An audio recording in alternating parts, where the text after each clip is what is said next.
En el nombre del Padre, y del Hijo, y del Espíritu Santo. Amén. Quedaros sentados.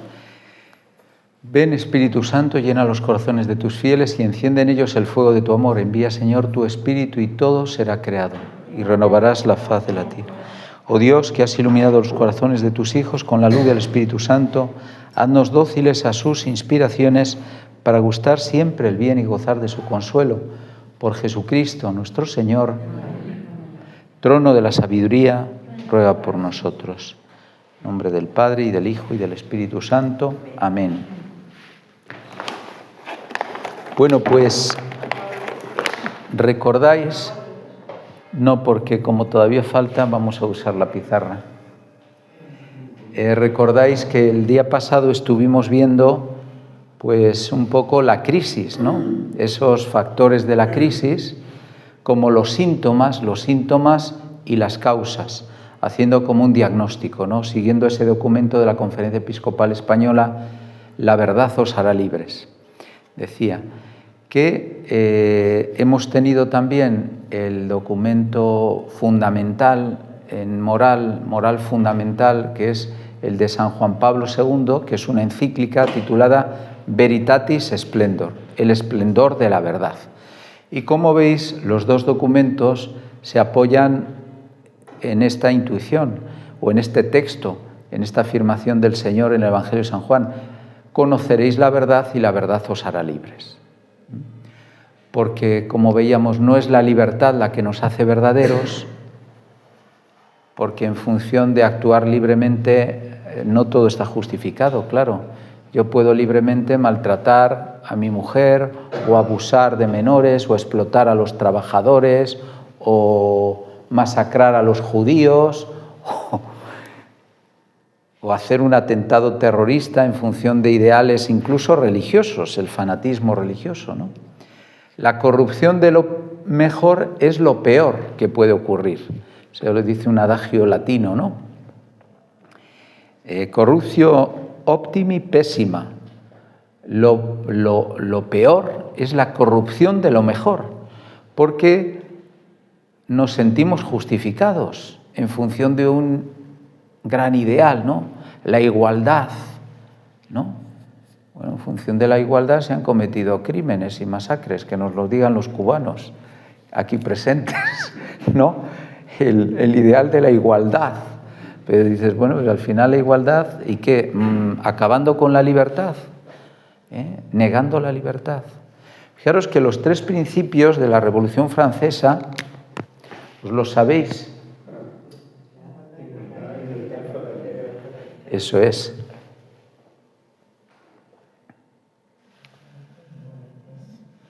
Mirad, libertad,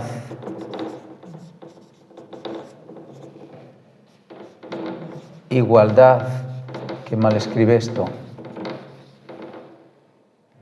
fraternidad, ¿no? Son como los grandes principios de la Revolución Francesa, ¿no? Pero ¿qué ha ocurrido en el mundo moderno? Que estos principios, que suenan así también, bueno, han quedado muchas veces reducidos a nada, a una caricatura, ¿no? De hecho, hay una reflexión muy interesante que hace un cineasta de origen polaco, Kieślowski. No sé si habéis oído una película que se llama Azul, Rojo y Blanca, es una trilogía, Azul, Rojo y Blanco. Entonces es una reflexión sobre los tres grandes principios de la Revolución Francesa. Libertad, igualdad, fraternidad, parece se nos llena la boca, ¿no? Son palabras de estas que...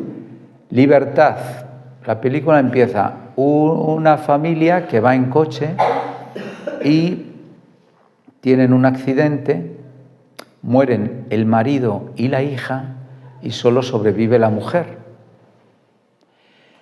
Y como ha tenido un trauma tan fuerte después de ese accidente, decide irse a vivir ya sola, donde no la conozca nadie y ella tampoco conozca a nadie, para no volver a sufrir una pérdida así, ¿no? Porque claro, si te vinculas y quieres a alguien, pues puedes perderle y puedes sufrir, ¿no? Entonces, ¿cuál es la reflexión que hace el director? Que la libertad del mundo actual es esto, es desvinculación. No vincularte a nadie, o si te vinculas, poder romper fácilmente ese vínculo. Vínculos líquidos, vivimos una sociedad líquida, dice otro autor, Bauman, ¿no? La sociedad líquida es una sociedad en la que los vínculos no tienen solidez, sino que se disuelven, se licuan, se desvanecen fácilmente, se evaporan. El Papa ha hablado alguna vez, citando esto, sociedad líquida, dice una sociedad gaseosa, donde no hay vínculos, no hay tradiciones tampoco, ¿no? Entonces, fijaros cómo sigue la cosa. La mujer se aísla, es un lugar donde no la conoce nadie, tal, y donde ella no conoce a nadie. Tiene solo encuentros esporádicos, a veces para hacer el amor, pero es, si te he visto no me acuerdo, ¿no? Ahí te quedas. Y, pues, como contrapunto, bueno, además, fijaros, ella va a una piscina y entonces se sumerge y ya las voces de la gente pues le resultan como lejanas, ¿no? Es el momento que está como metida en su burbuja, por decirlo así, ¿no? Y entonces, de cuando en cuando va irrumpiendo en la película como contrapunto una melodía que estaba componiendo su marido, inspirada en el himno a la caridad de San Pablo, como un himno de Europa, ¿no? Entonces, ¿qué aparece ahí? Que el contrapunto de la libertad es la caridad. El contrapunto de la libertad es la caridad, ¿eh? Y de hecho, en cierto modo podríamos decir, según la frase que os citaba antes, conoceréis la verdad y la verdad os hará libres. ¿Cuál es la verdad que nos hace libres? A ver, es una pregunta. ¿Qué se os ocurre? ¿Cuál es la verdad que nos hace libres?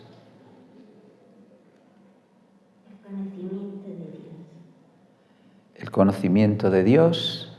Bien. Cerca, estamos cerca, templado. A ver, ¿qué más? El amor de Dios, porque es un Dios que es amor, ¿no, Carmen? Sí. Dios es amor, dice San Juan. Entonces, ¿cuál es la verdad que nos hace libres? El amor, que hemos sido amados, porque la libertad nace de la experiencia de haber sido amados. De hecho, San Juan Pablo II dice, somos libres por amor y para amar. Quien no ha sido amado no es libre. ¿Por qué no? Es dependiente, porque está siempre mendigando amor. Mendigando amor de una o de otra manera. A veces de un modo dependiente o de un modo dominante. De un modo dependiente o de un modo dominante, pero de hecho está buscando amor, reconocimiento, aprobación muchas veces, ¿no? Lo vemos con los niños pequeños. El niño que se siente amado es el niño libre, que se lanza a la vida con confianza. ¿Por qué? Porque ha experimentado un amor incondicional que le da seguridad y le permite abrirse a la realidad con esperanza, con confianza, sin miedos, ¿no? Sin miedos. Y en cambio el niño que no ha sido amado es un niño que está como apocado, está como retraído, acomplejado muchas veces, ¿no? Acobardado, precisamente porque no ha sido amado. Porque no ha sido amado. Bueno, entonces es el amor el que nos hace libres. Por tanto, la libertad no es para sí misma. ¿Cómo termina la película? Os voy a hacer el spoiler, ¿eh? Lo siento, pero como no sé si la vais a ver, el caso es que la película termina, cada vez es más fuerte la irrupción de esa sinfonía que estaba componiendo el marido. Y al final la mujer decide que tiene que terminar esa sinfonía, que le toca, o sea, se ve que la estaban componiendo conjuntamente, y entonces la mujer decide que es ella la que tiene que que terminar esa sinfonía. Bonito, ¿no? Porque al final la tesis es que la libertad desgajada de la caridad, el himno a la caridad de San Pablo, el amor es paciente, el amor es servicial, no tiene envidia, ¿no? El amor todo lo soporta, todo lo espera, ¿no? El amor no pasa nunca, ¿no? Ese himno que también se inspira el Papa Francisco en Amoris Laetitia para describir un poco cómo es el amor conyugal, ¿no?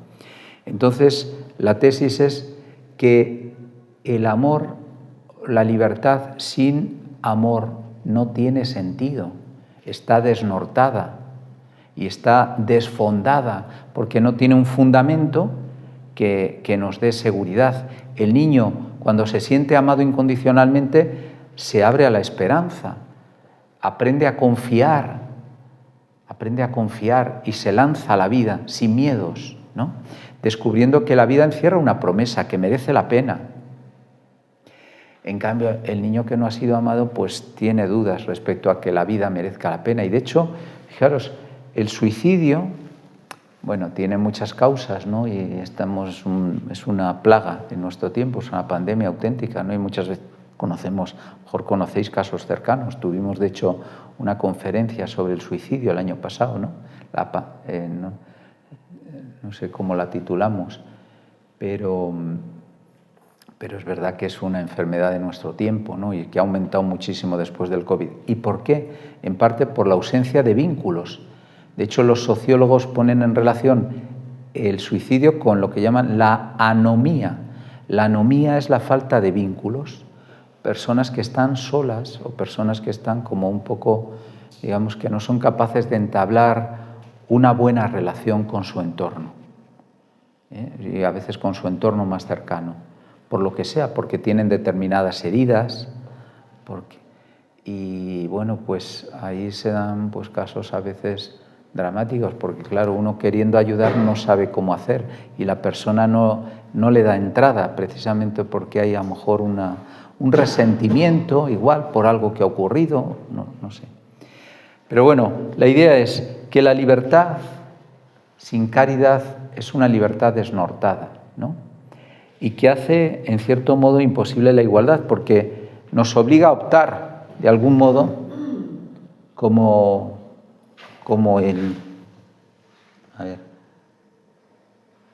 tras la Revolución Francesa, la afirmación de la libertad lleva a un liberalismo salvaje, muchas veces al capitalismo salvaje también, ¿no?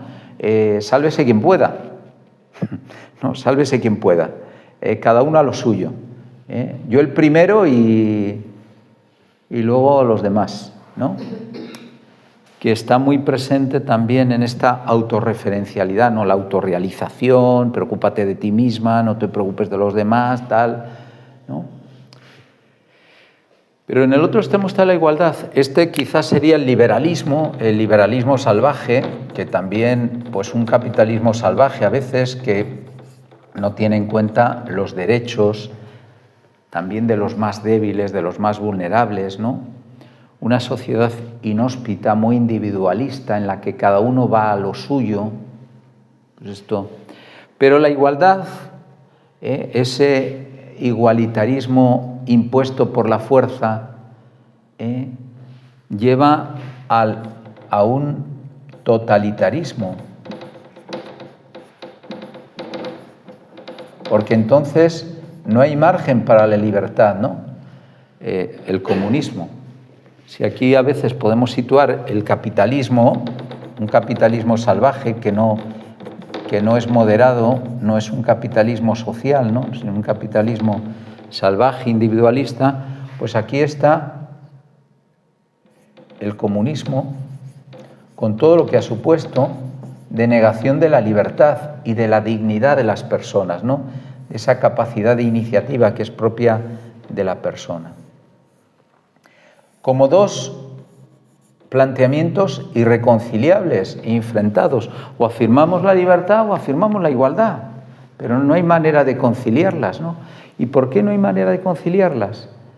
Pues porque se niega la fraternidad. Porque o no se reconoce la fraternidad. ¿De dónde nace la fraternidad? ¿De dónde nace la fraternidad?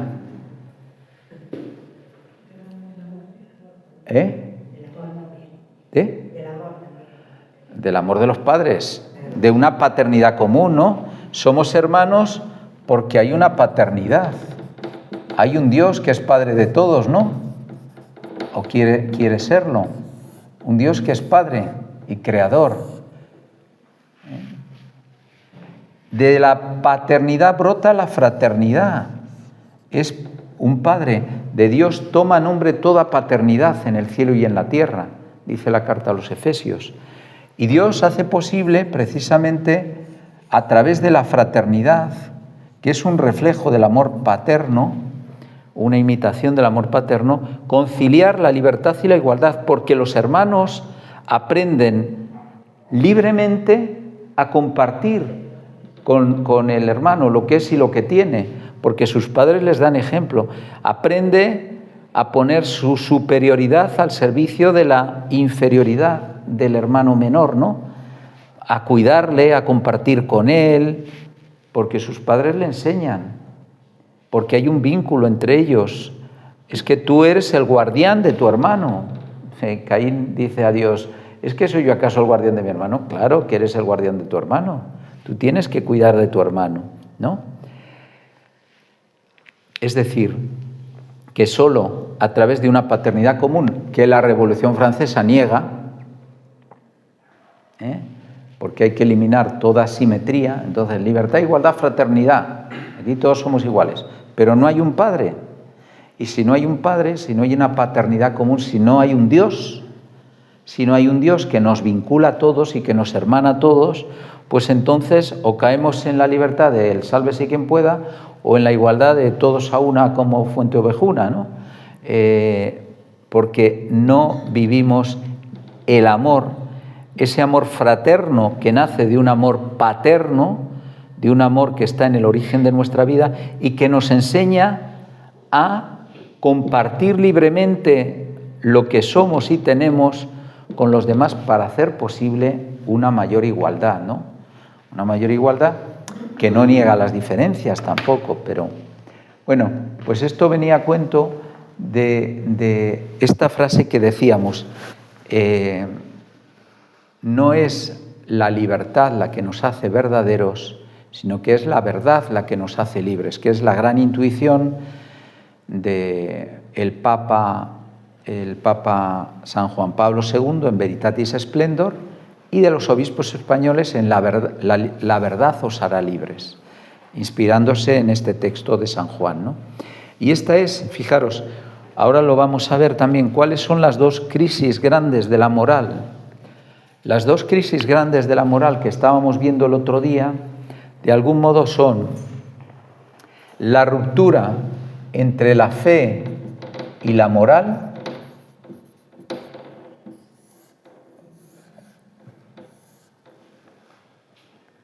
es decir, nuestro comportamiento ya no está referido a Dios y la fe en Dios no. Hoy hay muchos cristianos que a lo mejor se definen como cristianos, pero en su vida realmente Dios pinta muy poco. Viven como paganos. Hay muchos cristianos, y no digamos bautizados, o sea, que viven realmente como paganos, como todo el mundo vive. Y es Dios el que se tiene que ajustar a sus criterios y el que tiene que bendecir sus elecciones. No es que a mí esto me parece bueno, entonces Dios es malo si no me permite vivir esto que a mí me parece bueno, ¿no? No al revés. Entonces, la ruptura entre la fe y la moral y la ruptura entre verdad y libertad. Esto es lo que San Juan Pablo II en Veritatis Splendor, pero los obispos españoles también, de algún modo, en ese documento que veíamos el otro día, La verdad os hará libres, señalan como la crisis o la raíz de la crisis actual de la moral. La ruptura, que es una ruptura teologal, la dimensión teologal de la moral, que está como desgajada de Dios, una moral secular, como vamos a decir, puramente intramundana, que no tiene que ver con nuestra relación con Dios, con la salvación. No tiene que ver con la salvación, con la salvación o la perdición definitiva, o la condenación, la salvación o la condenación, ¿no?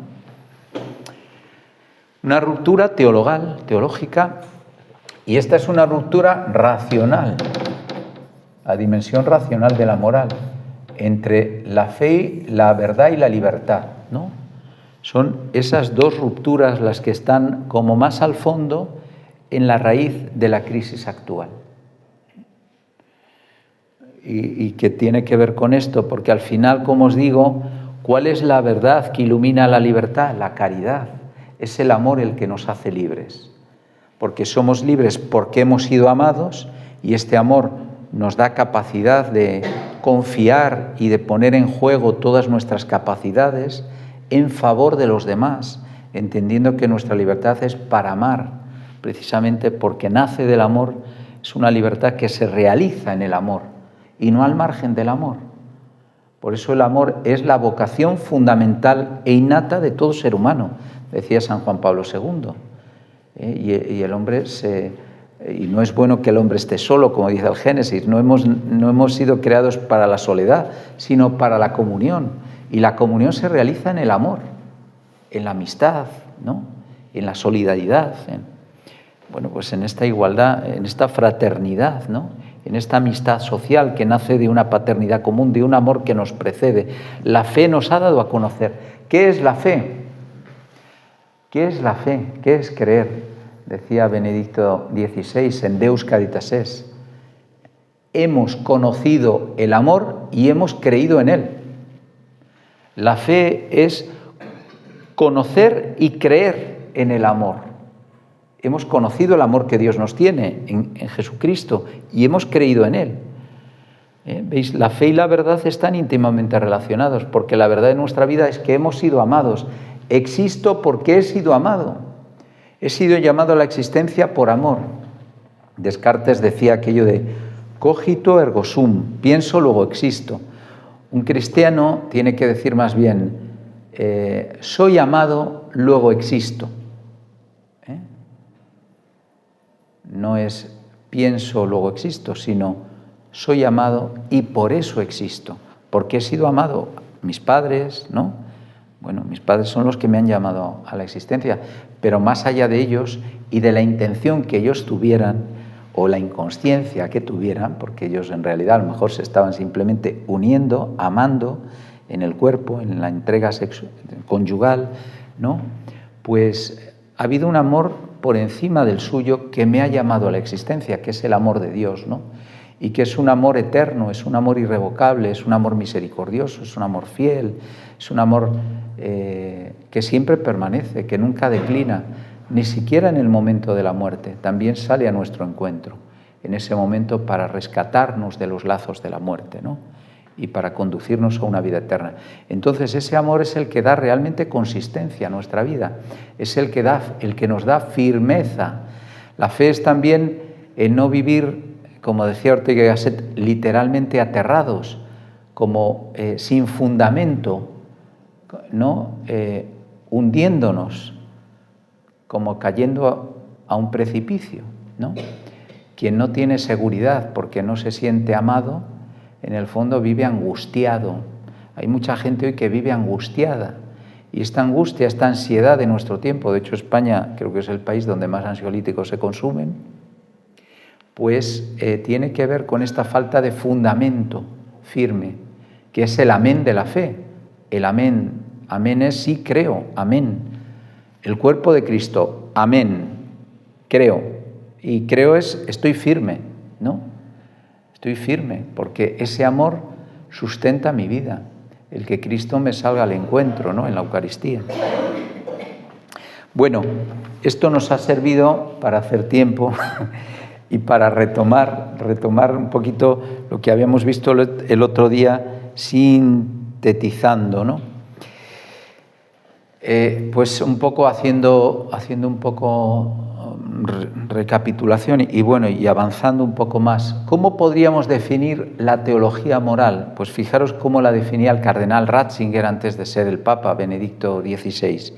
Dice, la teología moral trata de la colaboración, la sinergia, como una colaboración, una cooperación entre la acción humana y la acción divina en la plena realización del hombre. La acción humana y la acción divina, porque Dios también actúa. Dios también actúa en nuestra vida. O sea, nuestra acción está sostenida, inspirada,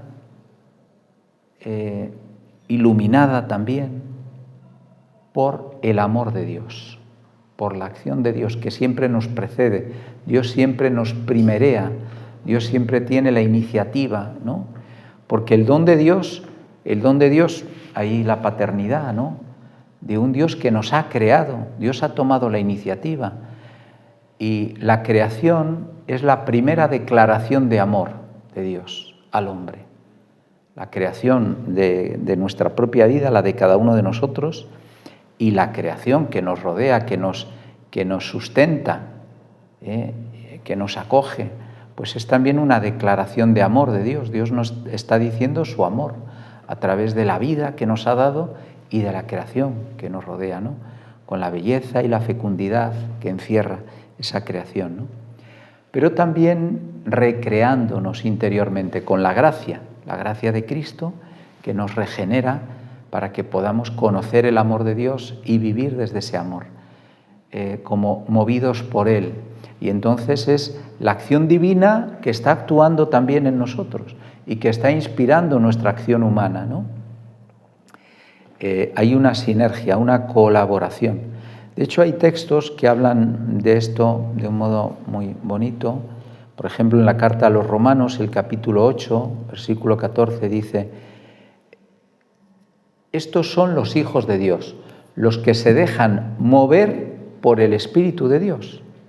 El Espíritu de Dios es el que nos mueve a actuar. El Espíritu de Dios, que es el amor de Dios derramado en nuestros corazones, es el que nos ilumina para saber lo que tenemos que hacer en cada momento y el que nos inspira y también nos inclina al bien. Nos inclina al bien. Santo Tomás decía, bueno, pero esto de ser movidos, en lugar de moverse uno, parece que volviéramos como al estadio de los animales, que son movidos por los instintos, ¿no? Los animales no son dueños de su acción, sino que en cierto modo actúan movidos, como determinados en cierto modo por los instintos que tienen, ¿no? Pues si tienen hambre, cazan, se lanzan sobre la presa para obtener el alimento, ¿no? O si están en celo, pues copulan para engendrar, ¿no? Tener. Bueno, entonces dice, parece que el cristiano volviera como el estadio animal al ser movido en lugar de moverse, actuar por sí mismo, ¿no? Y dice, no, porque la gracia de Dios, el Espíritu Santo, nunca fuerza nuestra libertad, sino que nos inclina al bien. Pero somos nosotros los que libremente tenemos que secundar esa inclinación de Dios y esa luz de Dios. O sea, soy yo el que tiene que actuar. Dios no va a actuar por mí. O sea, Dios me puede poner en el corazón el deseo de acercarme a un pobre que está en la calle y ver lo que le pasa e intentar ayudarle de alguna manera, o al que viene a Cáritas, o a una persona que está llorando porque ha perdido un ser querido y consolarle, o a alguien que está perdido y aconsejarle, o a alguien que actúa mal y corregirle, ¿no? Las obras de misericordia corporales o espirituales. O sea, Dios nos mueve, nos inspira, pero no nos determina, no nos fuerza, sino que nosotros libremente, como la Virgen María, tenemos que consentir, tenemos que decir, hágase en mí, y tenemos que secundar esa inspiración de Dios. Un poco como un artista, ¿no? Un artista puede tener una buena inspiración, pero luego le toca plasmarla. Y el plasmar bien una buena inspiración supone un gran trabajo, un gran esfuerzo, ¿no? Pensad Miguel Ángel para esculpir la piedad, ¿no? Pues no basta con una buena inspiración, ¿eh? Hace falta mucho trabajo y mucho ejercicio previo para convertirse en un virtuoso en ese arte de la escultura o de la pintura o de la música o de la medicina o de lo que sea, ¿no? Es decir, el arte requiere no solo una buena inspiración, sino como un ejercicio virtuoso para poder plasmar bien esa inspiración que viene de Dios, ¿no? Esa buena inspiración. Pues igual, en el arte de vivir, en el arte de amar, de hacer el bien, de vivir moralmente de un modo recto, necesitamos no solo una buena inspiración, sino mucho ejercicio para aprender a plasmar bien, rectamente, esa buena inspiración que viene de Dios. Y además pensando que cuanto mayor es el bien que estamos llamados a realizar, mayor esfuerzo requiere. Claro. Aunque también tenemos la gracia de Dios que nos mueve, que nos sostiene, ¿no? Pero requiere un mayor esfuerzo, claro. El que no hace el bien o lo hace de un modo chapucero, pues muchas veces optamos por hacer el bien de un modo chapucero, ¿no? Pues los chicos, los hijos, ¿no? Pues la cama de cualquier forma, estirando y metiendo la pelusa debajo de la alfombra, ¿no? Claro, supone más esfuerzo barrer bien, hacer bien la cama, poner bien la mesa, cocinar bien, ¿no? Comunicarnos bien con los demás, trabajar bien en la tarea que tenemos, o sea, todo hacer las cosas bien supone un mayor esfuerzo que hacerlas mal. Por eso muchas veces nos conformamos con la chapuza, porque la chapuza es más fácil, ¿no? En cambio, Dios no nos llama a hacer chapuzas, sino a hacer las cosas bien, lo mejor que podamos cada uno, el mayor bien posible, el mayor bien del que seamos capaces en cada momento. A lo mejor hay momentos donde decimos, como la pobre viuda del Evangelio, ay, yo es que solo tengo 2 reales, o sea, solo tengo este tiempo, que es poco, o solo tengo esta capacidad en este momento, que es poca. No importa, dalo todo. Tú da todo lo que puedas dar en este momento. A lo mejor no puedes dar más que 2 reales. Bueno, pues da esos 2 reales. A lo mejor no tienes mucho tiempo. Bueno, pues da el tiempo que puedas a esta persona o a esta tarea, ¿no? O a este voluntariado. O esto, ¿eh? Entonces, es por eso, hay una sinergia entre la acción divina y la acción humana. La acción divina que nos inspira. La carta a los Filipenses, también en el capítulo 3, dice, es Dios quien activa en nosotros el querer y el obrar su designio de amor. Es Dios quien activa en nosotros el querer y el obrar. O sea, el desearlo y el hacerlo. Quien nos mueve, ¿no? Va en la misma línea, como veis, ¿no? O sea, nos hace ver que la gracia de Dios nos precede, tiene la primacía, nos primerea, como le gusta decir al Papa Francisco, ¿no? Pues es un poco lo que dice también aquí el cardenal Ratzinger. ¿Veis? Y aquí lo que decíamos antes, el divorcio entre la fe y la vida, decía el Concilio Vaticano II en Gaudium et Spes, número 43, es el gran error de nuestro tiempo. ¿Por qué hay tantos ateos? ¿Y por qué hay tantos cristianos que se han hecho ateos o que se han hecho agnósticos, indiferentes y que están alejados de la fe? Pues porque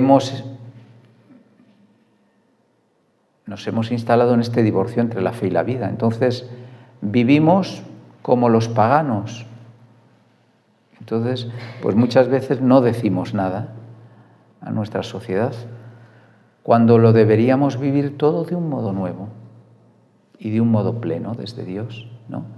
Deberíamos tener esa capacidad de contagiar y que la gente viéndonos se sorprendiera.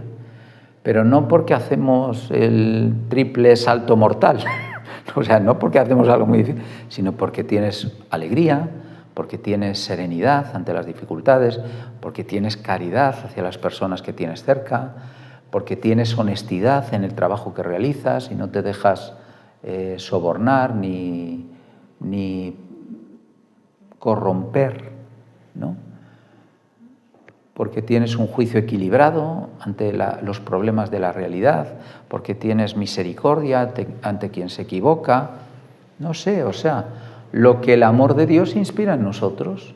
Pero es que eso, porque tienes fidelidad en tus relaciones matrimoniales, también en un momento de, pues eso, que lo que está de moda es romper fácilmente los vínculos, como veíamos antes, ¿no? Entonces, ese divorcio de fe y vida, ¿no?, que también se traduce, como decíamos antes, en la ruptura entre la fe y la moral, es como esa dimensión teologal de la vida cristiana, en su referencia a Dios, y la ruptura entre la verdad y la libertad, que es como la dimensión racional de la moral. Una libertad que se vive desde la verdad y en relación con ella, no una libertad indiferente a la verdad. Esto surgió con el nominalismo, con Guillermo de Ockham, al inicio de la modernidad. Una libertad indiferente, una libertad arbitraria. ¿Cómo define Guillermo de Ockham la libertad? Como la capacidad de elegir entre el bien o el mal. Si yo os dijera, si preguntáramos a la gente, ¿qué es la libertad? ¿Qué creéis que dirían si preguntamos a la gente, oye, ¿y qué es la libertad para ti? Hacer lo que me dé la gana. La indiferencia, o sea, una libertad indiferente, arbitraria, totalmente arbitraria, da igual, lo que me dé la gana, lo que me brote, lo que me beneficie, lo que me apetezca. Esa no es la libertad. Esa es una definición muy pobre de la libertad, porque desconoce que en nosotros hay una constitutiva inclinación al bien y a la felicidad. A ver, que levante la mano el que no quiera ser feliz. ¿Tú la levantas o no? Un día lo dije en misa, ¿no? Que levante la mano el que no quiera ser feliz. Pues nadie levantamos la mano. Oye, todos queremos ser felices, ¿no? Ahora, luego ya otro problema es, ¿y en qué consiste la felicidad? ¿Y cuál es el camino que nos lleva a la felicidad? Esa es otra pregunta difícil. Pero todos, o sea, que nuestra libertad no es indiferente. Nuestra libertad tiene una finalidad. Y que tiene una finalidad significa que tiene una verdad. Porque ¿cuál es la verdad de la libertad? La finalidad de la libertad. La finalidad, una racionalidad que está inscrita también en nuestra afectividad. Nuestra libertad no es indiferente porque afectivamente estamos inclinados al bien, ¿o no? Todos. A distintos tipos de bienes. Bienes, al bien.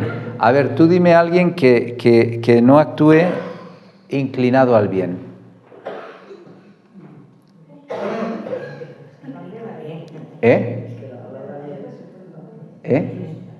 A ver, hablad más alto que si no, no oigo que estoy sordo. A ver, ponme un ejemplo. Un ladrón. Un ladrón. Un ladrón no está inclinado al bien. Un terrorista tampoco está inclinado al bien. Pues sí está inclinado al bien. Ahora, preguntémonos, ¿a qué bien? ¿A qué bien? A ver, hay 3 tipos de bienes. Esto es fundamental. Claro, hay 3 tipos de bienes. Vamos a ponerlo aquí. El bien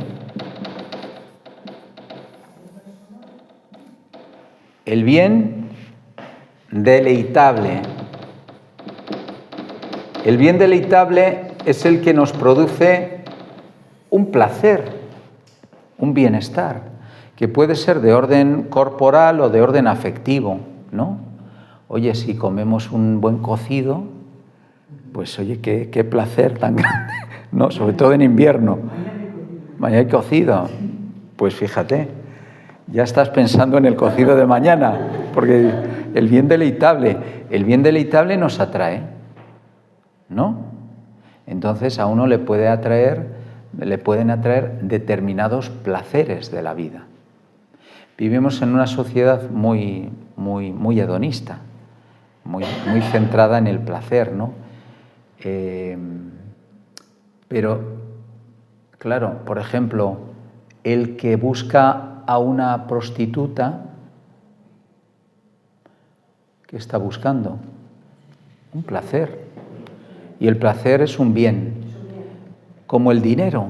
El dinero es un bien, o sea, los bienes materiales son bienes, de hecho decimos bienes materiales. ¿Por qué? Pues porque nos dan una capacidad, una autonomía, una capacidad de hacer cosas, de adquirir cosas, a lo mejor de vivir experiencias, porque quien tiene dinero pues se puede hacer un crucero, ¿eh? O sea, ahí hay determinados bienes, son bienes placenteros, bienes deleitables. Ahora, hay otros bienes que son útiles, el bien útil, que produce un beneficio. Ya no es el placer, sino el beneficio, ¿no? Entonces, claro, por ejemplo, es que me ofrecen un maletín no sé, los maletines estos que lleva de 50.000 euros o 500.000 o los que sean, si medio en un negocio o tal, o si me dejo corromper porque soy un juez corrupto, entonces si me dejo corromper y hago una sentencia en favor de un narcotraficante, pues es que oye, y fíjate, con ese dinero es que voy a poder dar una buena educación a mis hijos. Y yo quiero mucho a mis hijos, porque soy un buen padre. Aunque tenga la conciencia tranquila. A lo mejor incluso no, porque adormezco mi conciencia, ¿no? Claro, si estoy en este nivel, si estoy en el nivel del bien deleitable, pues claro, me voy con una prostituta o cualquier otra cosa, cualquier otra barbaridad que se me ocurra, y si estoy a ese nivel, pues ya está, estoy disfrutando y no pienso más allá. Si uno está en el nivel del bien útil, pues claro, el beneficio que puede obtener lo justifica todo. Un enriquecimiento ilegítimo o un beneficio de obtener un trabajo pisando a otro o engañando o haciendo una tesis doctoral falsa, fake o lo que sea, es cualquier cosa que me pueda dar un beneficio, ¿no? Entonces, bueno, pensemos en la ciencia. La ciencia se mueve con esos criterios y la técnica, la utilidad, lo veíamos el otro día, la utilidad social como criterio moral. Si se puede hacer, se debe hacer, ¿no? Lo técnicamente posible es éticamente admisible, ¿no? Entonces, bueno, oye, es que si podemos experimentar con embriones humanos y eso nos sirve para curar una enfermedad como el Alzheimer o la esclerosis múltiple o lateral amiotrófica o lo que sea, ¿cómo no lo vamos a hacer si podemos tener un progreso tan grande? Pero ¿hacer qué? O sea, ¿basta con la utilidad o el beneficio? Porque hoy la gente muchas veces valora en estos términos perjuicios, beneficios, o si queréis, sacrificios y beneficios. Hagamos balance. Por ejemplo, el matrimonio. A ver, yo me caso, ¿para qué me caso? Para no estar solo, que la soledad es muy mala y no hemos sido creados para la soledad, sino para la comunión, ¿no? Me caso para ser feliz. Hace poco se hizo una encuesta también en los seminarios italianos, no, lo dice un psicólogo en un libro, y entonces dice, se hizo una pregunta a los seminaristas, bueno, ¿y tú por qué quieres ser sacerdote? Entonces decían, para ser feliz. Y entonces el autor reflexionaba diciendo, hombre, está bien, no te vas a hacer sacerdote para ser infeliz, lógica. Todos queremos ser felices, ¿no? Es lo que hemos visto antes. Pero hacerte sacerdote solo por ese motivo parece un poco deficiente, un poco autorreferencial, ¿no? También, si quieres, oye, pues para hacer felices a los demás, con el anuncio del Evangelio, con la gracia de Cristo en los sacramentos, con la predicación de la palabra de Dios, con el ejercicio de la caridad, hacer felices a los demás, para dar a conocer el amor de Dios. ¿Para qué nos casamos? ¿Solo para ser felices? O sea, ser felices está como el objetivo último. Ahora tenemos que decir qué es ser felices. Lo veremos también, qué es lo que la gente piensa que es ser feliz y qué es lo que nosotros pensamos como cristianos que es ser feliz, ¿no? Pero, bien, a veces nos instalamos en el bien deleitable o en el bien útil, pero hay un tercer bien, que es el bien, ¿lo sabéis? Bueno, el bien moral, vamos a decir, también podríamos decir el bien espiritual, el bien moral, que es el bien honesto, el bien honesto. Es el bien que me hace bueno, el bien que me hace bueno, que me realiza bien, es la acción buena,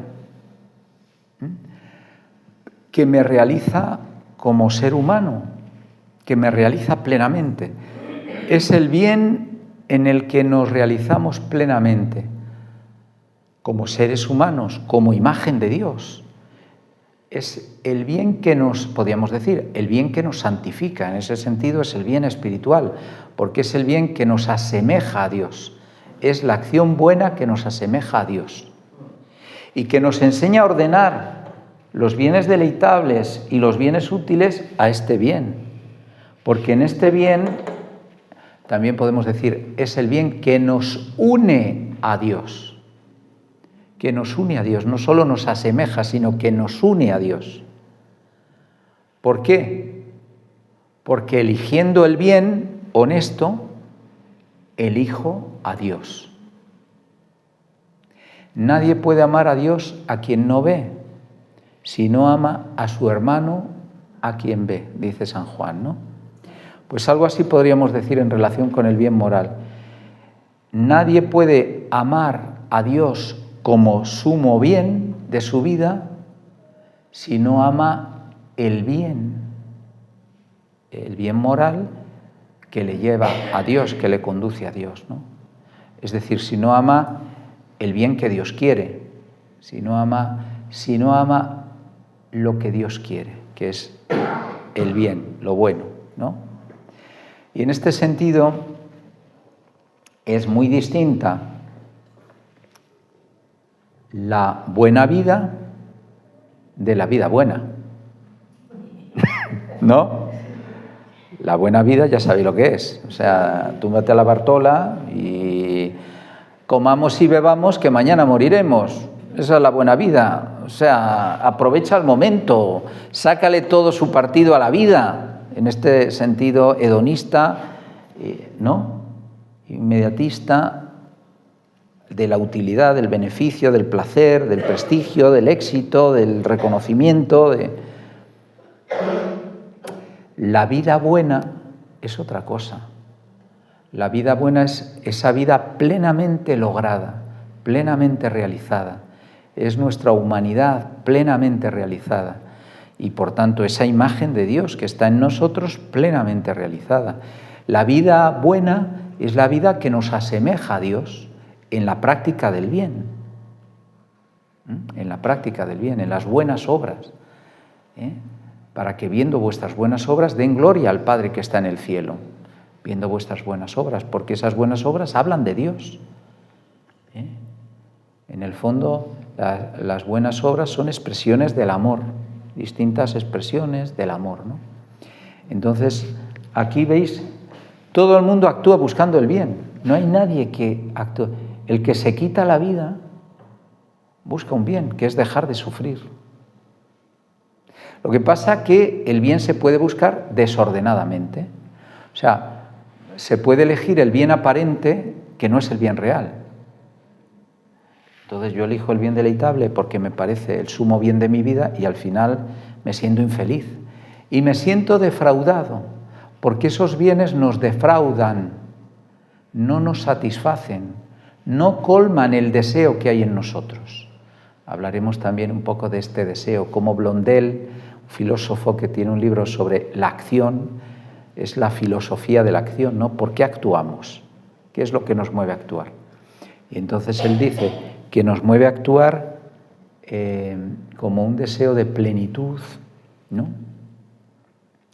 Un deseo de plenitud que hace que nos sintamos siempre, en cierto modo, insatisfechos, porque lo que elegimos no colma, o sea, lo que queremos no colma el querer, el deseo que nos mueve. Lo querido siempre defrauda el querer. No sé si me explico bien. O sea, por ejemplo, pensad en un niño que le hace muchísima ilusión recibir un regalo en Navidad, en Reyes, ¿no? Y lo pide a los Reyes y está deseando y tal. Lo recibe. Y al poco tiempo ya se ha aburrido del regalo, ¿no? Se siente defraudado. Y nosotros somos como niños. Y entonces nos pasa lo mismo. Y estamos deseando algo y al final, bueno, pues nos sentimos defraudados. En el matrimonio esto también suele ocurrir, ¿no? Decía Paul Claudel, la mujer es una promesa que no se cumple. Y el hombre también, claro, más.